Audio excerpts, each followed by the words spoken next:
A principios de los 90, los asesinatos de mujeres en Ciudad Juárez parecían una realidad lejana para el resto del país.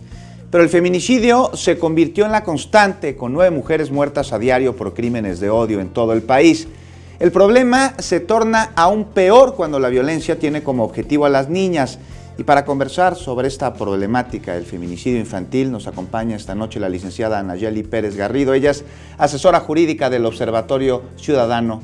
Vamos con usted, licenciada, bienvenida a Capital 21, pues un tema que toca y que duele, los feminicidios y feminicidios en menores de edad. Me decía usted que no solo no se está llevando a cabo una acción para detenerlos, sino que tampoco las familias reciben ningún tipo de asistencia.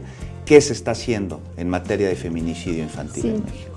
Bueno, de entrada en el tema de feminicidio las acciones son, digamos, recientes, ¿no? Sabemos que, y bueno, hemos sido nosotras promotoras de las alertas de violencia de género, que es un mecanismo de protección de la Ley General de Acceso de las Mujeres a una Vida Libre de Violencia, que permite visibilizar una problemática, digamos, a veces de manera preventiva, pero muchas veces es cuando ya tenemos un contexto que nos rebasa, ¿no? Como sociedad. Las alertas han permitido visibilizar la problemática y que los gobiernos locales y municipales principalmente, también el federal, pero principalmente los locales y municipales, tomen acciones en materia de prevención, atención y sanción a la violencia feminicida. Lo que nos hemos dado cuenta con estas alertas es que las autoridades no hacían ni lo mínimo, ¿no? Lo mínimo, estoy hablando de pues, la atención, del acceso a la justicia, de una atención integral a las víctimas, familiares de víctimas de feminicidio o sobrevivientes. Pues deja mucho que desear, digamos, que no tengan asesoría jurídica, que no se les brinde ni siquiera información sobre sus investigaciones, que no se les dé una atención psicológica. Y bueno, cuando hablamos del feminicidio infantil, pues estamos aún más lejanas de esa cuestión.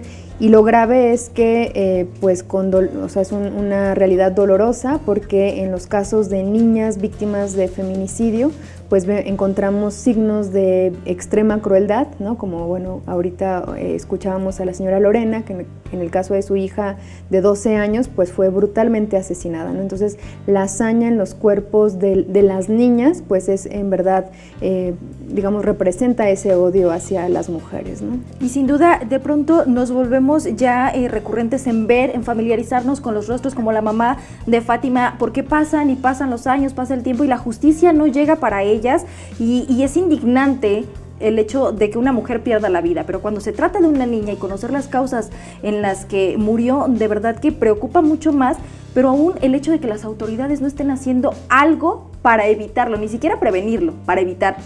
Uh-huh.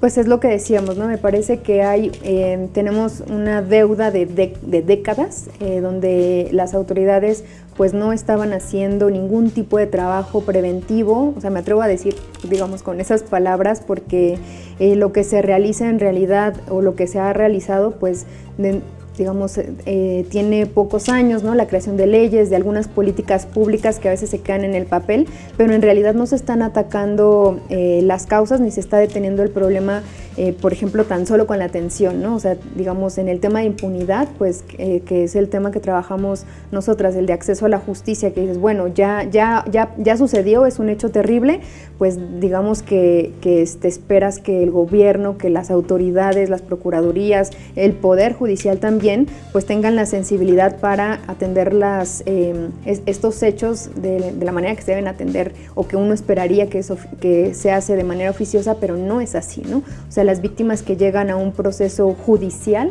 pues en realidad son la excepción, no la regla, ¿no? Y estamos hablando no del universo de delitos, sino de delitos como el feminicidio. Parece que nos ha rebasado, y a las autoridades también, una descomposición social terrible. Nayeli, ¿a qué considera usted, de acuerdo a su opinión, que se debe esta descomposición social? Comentábamos que hace unos años veíamos muy lejanas a las muertas de Ciudad Juárez y ahora son parte de una realidad nacional, los feminicidios. Considero que no es que el feminicidio se haya extendido, ¿no?, en otras regiones. Me parece que lo que ocurre con Juárez es que se empieza a visibilizar como un problema del espacio público por la forma en que eran asesinadas las mujeres y eran encontrados los cuerpos.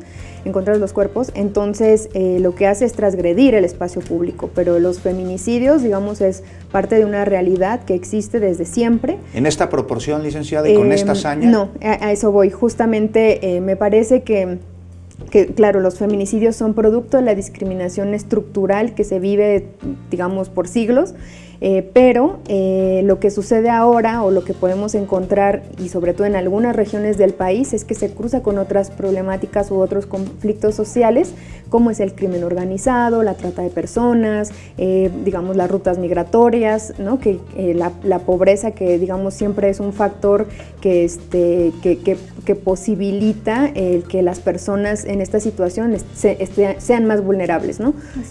Pero el tema del crimen organizado en el país y el crecimiento de la trata de personas también es un problema que ha encrudecido los asesinatos y también otras violencias como las desapariciones, donde también son las niñas, principalmente adolescentes, quienes son las que están digamos, en la estadística alta de las desapariciones, y que por las dinámicas o por los casos que se pueden documentar, sabemos que tienen una relación directa las desapariciones de niñas y adolescentes con el tema de la trata de personas. Finalmente, Nayeli, ¿hacia dónde va el tema del feminicidio infantil y el feminicidio de las mujeres en general? ¿Tendría que estarse trabajando con mucha más política pública? ¿Se tendría que atender de mejor manera desde el ministerio a las víctimas, la atención psicológica y social en sí, en conjunto? ¿Qué es lo que tendríamos que estar viendo, que no se ha hecho y que lamentablemente pues no sabemos el día de mañana podamos ser cualquiera de nosotras?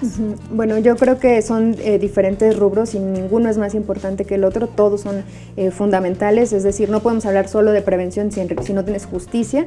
Me parece que la justicia es en sí misma una forma de a lo mejor contención y de prevenir de manera simbólica el derecho penal, pero en el tema preventivo tampoco se le está apostando a la reeducación, a un plan estratégico generacional, ¿no?, donde estemos, por ejemplo, invirtiendo todos los recursos necesarios para la población infantil y adolescentes que, digamos, tenemos que empezar a enseñar no solo con el ejemplo, sino también a invertirle a otras generaciones para que sus formas de relacionarse no sean a partir de la discriminación y la violencia, ¿no?, y del ejercicio del poder, o sea, en relaciones de paz, en otro tipo de dinámicas, que eso es nulo en el país, ¿no? O sea, son pocas las organizaciones que promueven esta educación para la paz o este tipo de formación desde la niñez, porque pues yo digo, digamos, no es que esté hecha, digamos que ya no haya remedio, pero me parece que sí,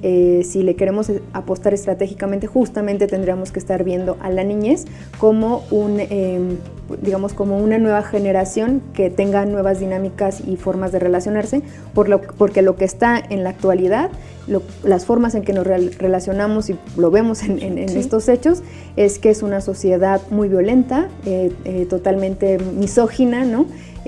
Donde además los cuerpos de las mujeres ya no solamente son objeto de discriminación, sino mercancía, ¿no?, que les reditúa a estos grupos criminales. Nayeli Pérez, pues se debe combatir el tema a través de la educación, del ejemplo en casa, desde chiquitos los niños.